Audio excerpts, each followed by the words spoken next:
আরে বাহ, দেখে তো হুবহু আসল টাকার মতো লাগতেছে। এই টাকা যদি একবার বাজারে চলাতে পারি, এভাবে টাকা বানিয়ে আমি কোটিপতি হয়ে যাব। কিন্তু এই টাকা আমি বাজারে চালাবো কি করে? যদি ধরা খেয়ে যাই তাহলে তো একটা মায়ের মাটিতে পড়বে না, সবগুলো আমার পিঠের উপর দিয়েই যাবে। এই কাজের জন্য একটা মুরগি জোগাড় করতে হবে। আগে টাকাগুলা কেটে সাইজ করে নি আমি। বাহ, সব টাকা রেডি। এবার এই টাকাটা বাজারে চালাতে পারলেই হলো। দেখি কোন মুরগি পাই কিনা। ভাই। জি ভাই, কি লাগবে আপনার? ভাই আমার একটা চাকরি ছিল, ওটাও চলে গেছে। বাড়িতে 2 দিন ধরে বউ বাচ্চা না খেয়ে আছে, যদি কিছু টাকা সাহায্য করতেন। মেঘ না চাইতেই জল, একেই মুরগি বানাতে হবে। ও আচ্ছা আচ্ছা, আপনার সহযোগিতা লাগবে না? জি। আচ্ছা ভাই, আপনি একটু দেখে বলেন তো এই টাকাগুলো আসল টাকা নাকি নকল টাকা? এইগুলা তো আসল টাকা ভাই। আসল টাকা, তাই না? কিন্তু ভাই কাউকে বলিয়েন না এই টাকাগুলো হচ্ছে নকল টাকা। নকল টাকা? কিন্তু এগুলো তো বোঝাই যাচ্ছে না এগুলা যে নকল টাকা। আরে ভাই, আমি এমন একটা টেকনিক দিয়ে এই টাকাগুলো বানাই, কেউ বুঝতেই পারবে না যে এগুলো নকল টাকা। আপনি যদি এই টাকা বাজারে গিয়ে চালাতে পারেন, তাহলে আমি আজ থেকে যত নকল টাকা বানাবো তার অর্ধেক আমি আপনাকে দিয়ে দিব। অর্ধেক দিবেন? হ্যাঁ হ্যাঁ। আচ্ছা ঠিক আছে ভাই। ঠিক আছে, যান। পাইছি একটা দোকান, এই দোকানে চালাতে পারে কিনা দেখি। ভাই। জি ভাই। ভাই কলা কত করে? কলা 1 পিস 10 টাকা করে ভাই। আচ্ছা ভাই, তাহলে আমাকে এই পোড়াটাই দেন। আচ্ছা দিতাছি। 1 2 3 4 5 6 7 8। এই নিন ভাই, এখানে 8টা হলো। 8টা?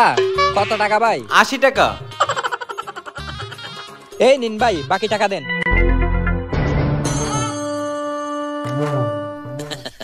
আল্লাহ ধরা যেন না খাই, মাবুদ রক্ষা করো তুমি।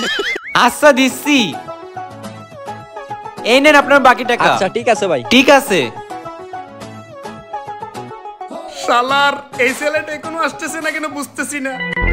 ভাই ভাই। কি রে, আসছস? জি ভাই। টাকা চালাইতে পারছস? হ্যাঁ ভাই, একটা দোকানে গেছি, ওই টাকা দিয়ে কলাও নিছি, বাকি টাকাও নিছি।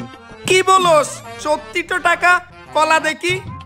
আরে বাহ, তুই তো কাজ পারছস বেটা, টাকা তো চলতেছে আমাদের। ভাই তাহলে কি এবার আমাকে অর্ধেক টাকা দিবেন? আরে বেটা, টাকা তো দেবো, কিন্তু একটা চালাইতে পারলে তো বুঝতে পারবো না যে টাকাগুলো চলবে কিনা। হয়তো ওই লোকটা বোকা, আরেকটা চালাই দেয়, ওই টাকাটাও যদি চলে তাহলে বুঝতে পারবো যে আমাদের সব টাকা চলবে। ঠিক আছে? আচ্ছা ঠিক আছে ভাই। যা তাইলে কিছু কিনে নিয়ে আমি এখানেই দাঁড়িয়ে আছি, তাড়াতাড়ি আসিস। টাকাগুলো চলে কিনা দেখি। তোর অর্ধেক কেন, 1 টাকাও দিব না, তোরা তো লাত্তি মেরে দৌড়াবো শালার পুত। আমি তো কোটিপতি হবে এই টাকা দিয়ে। ভাই। হ্যাঁ ভাইয়া, কি লাগবে আপনার? ভাই আমাকে একটা ওই লেক্সাস বিস্কিটের প্যাকেট দেন। Lexus biscuit?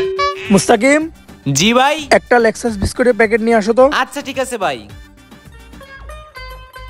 এই নেন ভাই। এই নেন আপনার লেক্সাস বিস্কুট, 140 টাকা দেন। 140 টাকা? জি। এই নিন ভাই 1000 টাকা, বাকি টাকা ফেরত দেন। 1000 টাকা? আল্লাহ মাবুদ, এইবারও যাতে ধরা না খাই, মাবুদ রক্ষা করো। টাকাটা কেমন যেন পাতলা পাতলা লাগতেছে। এটা তো জাল টাকা। বুঝতে পারছি, এই লোক তাহলে জাল টাকার ব্যবসা করে। দাঁড়া, তোরে মজা দেখাচ্ছি। তো ভাই বাকি টাকা ফেরত দিব, তাই না? জি ভাই। আচ্ছা দাঁড়ান, আমি বাইরে আসতেছি।